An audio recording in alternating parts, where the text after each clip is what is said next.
doutor. Joia. Seja muito bem-vindo ao nosso Tribuna Independente. Obrigado por ter aceito o nosso convite. Nós vamos falar hoje sobre um tema realmente que é bastante polêmico, bastante atual e que, na cabeça de muitos brasileiros, é um retrocesso nas conquistas trabalhistas. Eu queria começar a nossa conversa falando justamente sobre a extinção do Ministério do Trabalho. Na sua opinião, doutor, quais são os impactos reais que a sociedade tem com essa extinção? Boa noite. Boa noite, Fábio. Primeiro, eu gostaria de agradecer essa oportunidade, dizer que nós estamos muito alegres, contentes e honrados em estar presente aqui hoje. Hoje, na condição de entrevistado, todas as segundas nós estamos na condição de telespectadores. Ah, que ótimo! E a gente fica muito contente de poder colaborar e estar presente hoje aqui na qualidade de entrevistado. Bom, Fábio, o que acontece é, como uma série de outras medidas que o governo recém-eleito tem adotado, a extinção, vamos dizer assim, do Ministério do Trabalho realmente vem causando uma polêmica muito grande nos meios jurídicos e na opinião do cidadão brasileiro comum. A gente tem que abordar algumas situações muito importantes. O Ministério do Trabalho, assim como a Justiça do Trabalho, ela foi criada em função da desigualdade, da disparidade existente entre o trabalhador e o empregador. Tá. Ela procura corrigir essas situações. E o instrumento usado para isso é o Ministério do Trabalho, dentro das suas atribuições, inclusive constitucionais. Com a simples extinção do Ministério do Trabalho, o que a gente espera que não vá acontecer? Que seja uma fragilização de todo o arcabouço e toda a edificação que foi construída ao longo do tempo pelo Ministério, pelos servidores que prestam sua colaboração muito valorosa dentro do Ministério do Trabalho, e que isso não se perca. Todo esse cabedal de direitos, de conquistas que foram adquiridas pelo Ministério do Trabalho em prol do trabalhador. A gente espera, primeiro de tudo, que não haja vamos chamar de flexibilidade, uma fragilidade no sistema de fiscalização que até então existia dentro do Ministério do Trabalho. Essa coisa da fiscalização ela vai passar para o Ministério da Economia, o superministério. Bom, a gente já vai continuar esse papo. Vamos continuar esse papo aqui. Agora, no caso das empresas, no que isso impacta diretamente para as empresas? Hoje, o que a gente... É tudo muito recente. Inclusive, existe uma medida provisória 870 de 2019, que foi editada logo após a posse e que determina e atribui a destinação de cada área dessa de atuação do então Ministério do Trabalho, destinando para onde vai seguir essa atribuição. E o que a gente enxerga que tende a acontecer diretamente no que tange às empresas é uma dificuldade. Já se tinha uma burocracia muito grande, se tem uma burocracia muito grande, quando tanto o empregado, mas principalmente a empresa, busca algum tipo de situação dentro do Ministério, seja de fiscalização, de regulação sindical ou qualquer outra coisa que o valha, uma dificuldade de acesso. E isso tende a piorar, pelo menos num primeiro momento, em função dessa confusão e essa, vamos dizer, falta de informação do que vai ficar com quem. Então, é o primeiro sintoma que a gente percebe advindo dessa reestruturação do Ministério. Tá. Nós vamos continuar esse papo aqui, que daqui a pouquinho eu gostaria de colocar algumas situações, queria que o senhor comentasse. Pode ser? Pois não. Espera só um minutinho que vamos continuar esse papo aqui. Tem muita gente participando aqui, mas antes eu queria trazer aqui algumas situações, queria que o senhor comentasse. Por exemplo, como que fica a questão agora do seguro-desemprego? O seguro-desemprego, Fábio, ele era atribuição direta do Ministério do Trabalho.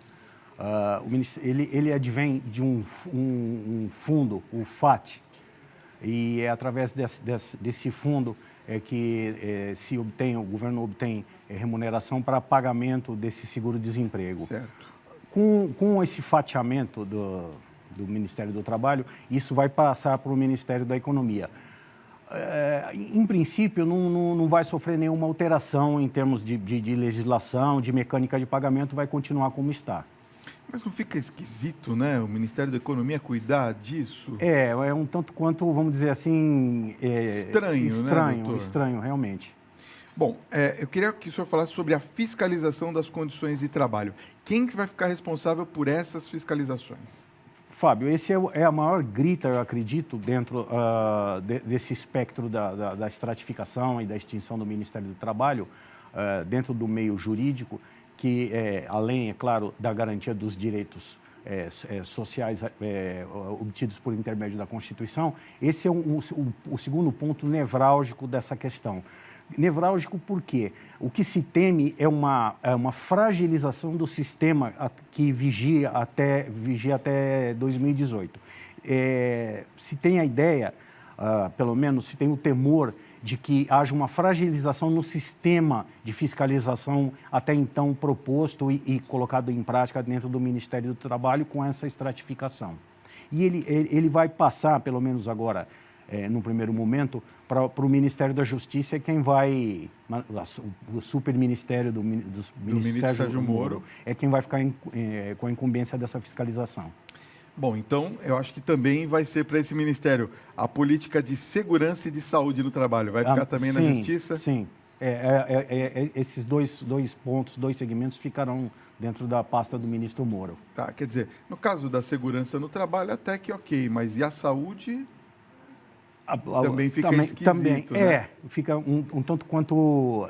mas subentenda-se aí, saúde no trabalho, as questões de insalubridade, esse tipo de coisa, guarda um certo grau de correlação. Tá.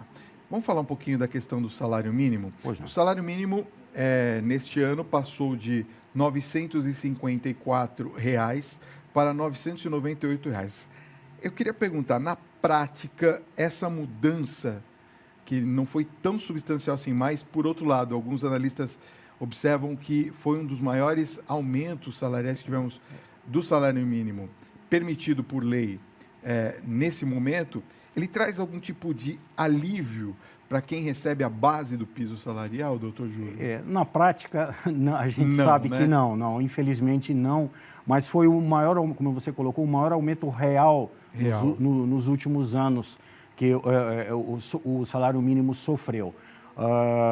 Infelizmente, isso não é suficiente para atender às demandas do cidadão brasileiro e impossível praticamente se sobreviver com um salário mínimo, pelo menos nos grandes centros, né? Agora, uma coisa que eu tenho certeza que o telespectador, a telespectadora que me acompanha, vai falar assim, faz essa pergunta, Fábio, eu vou fazer. Por que nós temos tanta dificuldade em alcançar um salário justo, um salário mínimo justo para a população brasileira, doutor? Eu acho, na minha opinião, que o grande problema é que o salário mínimo encontra-se atrelado a uma série de outras situações, os benefícios previdenciários e uma série de outras situações, que isso de uma tacada só, como eu falo, numa canetada só, num decreto, você não pode, de uma forma abrupta, simplesmente elevar a um patamar. Eu vou te dar um exemplo, o DIEESE, em pesquisas recentes, ele atribui o salário mínimo necessário efetivamente para uma família de 4 pessoas suprir as suas demandas básicas, em torno de R$ 3.600. Ou seja, você não pode sair de 998 para 3.600. Não pode num primeiro momento, mas a gente entende que isso deve ser almejado paulatinamente e gradativamente. Só que para isso vai ensejar uma série de medidas, entendo eu, nas várias esferas de ordem, de qualificação. Não só se fala muito de qualificação do empregado, mas qualificação das empresas também. Porque a empresa qualificada, o que ela vai tornar? Ela vai se tornar mais competitiva, vai gerar mais emprego porque vai faturar mais. Entendi. Vamos dizer assim, uma ideia praticada nos Estados Unidos, depois da Segunda Grande Guerra, que é muito atual para os dias de hoje, eu acredito. Agora, há que se lembrar, né, que a lei também dessa atualização do salário mínimo foi realizada durante o governo Lula, se não me falha a memória, não é isso? Isso. E que também essa determinação, ela tem um impacto, de uma certa forma, apesar do aumento não ser tão significativo assim a olhos nus, né? Mesmo assim, ela tem impacto, porque também tudo é regulado pelo salário mínimo, como, por exemplo, os benefícios que o senhor falou, não é isso? Isso. Tem um aumento, um impacto gigante. Como é que o governo pretende observar isso e analisar? Ele consegue, sem ter o Ministério do Trabalho, ter essa real impressão do impacto que vai causar? Só para você ter uma ideia, para muitos, e a gente tem essa ideia também, e é a mais pura verdade, esse aumento, essa atualização do valor do salário mínimo é insuficiente, como nós falamos, para a manutenção de uma pessoa, de uma família. Tá. Só que, para você ter ideia, para cada real que se sofre de aumento, isso impacta, dentro das despesas públicas, algo em torno de 300 milhões para cada real. Poxa vida. Cada R$1 impacta em 300 milhões. 300 milhões. Isso é um dado estatístico também do IBGE. Ou seja, há de se tomar um cuidado muito grande quando você escuta aí uma série de políticos. Não, o salário mínimo tem que ir para 1.500, para não sei quanto. Quer dizer, isso a gente sabe que é muito bacana a retórica, mas a prática disso de uma hora para outra, assim, de forma abrupta, é praticamente impossível. Então, né? É por isso que o governo, então, vetou o início, a sugestão, se não me falha a memória, do Senado, do Congresso, de uma maneira geral, de 1.055, é isso? Sim, por que aconteceu isso? A lei que normatiza e disciplina a majoração do salário mínimo, como você bem colocou, foi editada no governo Lula, a primeira edição. Ela tinha uma validade de 5 anos, tá. E a presidente Dilma reeditou essa lei em 2015, a Lei 13.158. Ela é recente, né? Extremamente recente. Só que o que acontece? A validade dela se expirou agora em 2018. Então, vai caber ao presidente Jair Bolsonaro a edição, o envio de um projeto de lei, ou por intermédio de medida provisória, ou então o próprio Congresso vai ter que se editar e promulgar uma nova lei com uma nova mecânica, ou se manter essa metodologia que é aplicada, que vinha sendo aplicada, que é a somatória, a variável do PIB acumulado de 2 anos anteriores e a variação junto com a variação da inflação. Vamos falar um pouquinho de como é que impacta isso nos estados? Sim. Daqui a pouquinho, doutor. Eu queria falar um pouquinho sobre essa questão que nós estávamos aqui falando antes dessa pausa, sobre o impacto nos estados. Nós também sabemos que o funcionalismo público é impactado com essa questão do reajuste do salário mínimo. Como que fica, ainda mais com a mudança, né, da política trabalhista, né, da questão trabalhista, como que fica isso nos estados? Tem muitos estados brasileiros, e nós falamos aqui para o Brasil inteiro, para 95%, os 26 estados brasileiros recebem o sinal da Rede Vida. Como que fica essa situação? Tem estado brasileiro, doutor Júlio, que está falido. Como é que resolve essa questão? Infelizmente, Fábio, temos vários estados com seríssimos problemas. Podemos citar aqui, não querendo te interromper, e já interrompendo, né, o Rio de Janeiro, que é um deles. Né? Rio de Janeiro, Minas Gerais, Rio Grande do Sul, Distrito Brasília, são unidades da federação com problemas seríssimos econômicos e infelizmente, isso só vem a contribuir, o aumento do salário mínimo, para o déficit e para a dificuldade ainda maior dos recém-impossados governadores, que vão ter que apertar mais o cinto, conter o gasto público, que isso é uma medida imperiosa e, ainda bem, como uma atitude positiva e tendo um otimismo, a gente vem observando isso, o discurso, pelo menos, de vários deles, falando em austeridade econômica, em controle de gasto, em controle de despesa. E essa é a única maneira possível de se conter esse avanço e essa degradação econômica nos estados. Agora, o trabalhador que está nos acompanhando, o que ele pode levar em consideração dessa medida? Afinal de contas, nós estamos falando de um avanço ou nós estamos falando de um retrocesso? Fábio, eu te diria, não é nenhuma coisa nem outra. Nenhuma nem outra. Nenhuma nem outra. Porque, como eu disse inicialmente, o que vai ser necessário? Isso é um fardo, um ônus que o governo federal recém-eleito, ele recebeu do seu antecessor, sem querer fazer nenhum juízo de valor ao governo que terminou o mandato, que não vem ao caso também, mas que ele vai ter que administrar. Agora, vai caber a ele a implementação, como eu disse, de políticas públicas, e isso vai ter que ser feito num tempo rápido, porque o apoio político que hoje ele goza dentro do Congresso e o apoio popular, isso vai se minguando na medida em que não se adotam posturas firmes e posturas que demonstrem à população e ao mercado econômico uma mudança de rota. No entendimento econômico e na administração do erário. Então, vai precisar, como eu disse, políticas de qualificação, tanto de empregado como de empregador, de empresa, política de estímulo às empresas. Hoje você tem, fugindo um pouco disso, mas tem muita relação, existe uma questão do simples, que se fala em extinção do simples. A ideia em si, que também é muito combatida e muito polêmica, eu enxergo não como uma coisa negativa. Num primeiro momento pode até parecer, mas isso é um primeiro sinal de uma política de implemento, de incentivo para que as empresas passem a se qualifiquem primeiro para poder fazer frente ao mercado e, fazendo frente ao mercado, tenham um faturamento maior, produzam mais postos de trabalho e paguem mais impostos, de onde vem a receita do governo, né?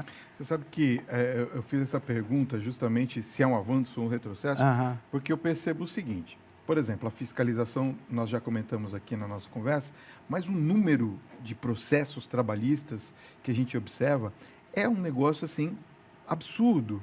Quem que vai administrar isso? Não é? Se o processo é justo ou não é, se realmente ele é pertinente ou não. Tirando esse olhar do Ministério do Trabalho, não se torna mais difícil essa relação entre patrão e empregados? Ou é uma impressão que a gente traz do outro século, vamos dizer assim? Eu te diria que é uma impressão meio superficial, eu te diria por quê. Toda a jurisdição desses processos, das demandas individuais ou coletivas, fica a cargo do judiciário. Tá. Ele é que vai, e por conta, inclusive, cabe aqui a gente colocar, em função da reforma trabalhista que ocorreu no final de 2018, o que aconteceu? Os processos, só para você ter uma ideia, aqui em São Paulo, caíram pela metade a distribuição. Uau, não sabia. Hoje, é uma coisa que advogado vai entender bastante. Tá. Você chegava no final do ano, você tinha número de distribuição de processos, 2.800 processos, coisa assim avassaladora. Nós findamos o ano com 1.800, ou seja, uma quantidade bem menor do que se vinha observando. Só que, voltando à questão do Ministério do Trabalho, o que vai impactar realmente, se não forem tomadas medidas rápidas, é a questão da fiscalização. A fiscalização nas empresas, fiscalização administrativa, para que não haja desmandos, nem desrespeito, nem o menor deslize em termos de observância da lei, para que não traga nenhum prejuízo ao trabalhador. Não? Entendi. Doutor Júlio Conrado, advogado trabalhista, sócio do escritório FNC, Fritz Nunes e Conrado, advogados consultores, obrigado pela sua presença nessa noite. Quero deixar o contato, você quiser falar com o doutor Júlio, é www, está aparecendo aqui no vídeo, .fncadvogados.com.br, acessa e você tem os contatos lá do Dr. Júlio. Fábio. Obrigado mais uma vez, uma honra tê-lo aqui no nosso Tribuna Tribuna pela oportunidade. Independente. Eu que agradeço.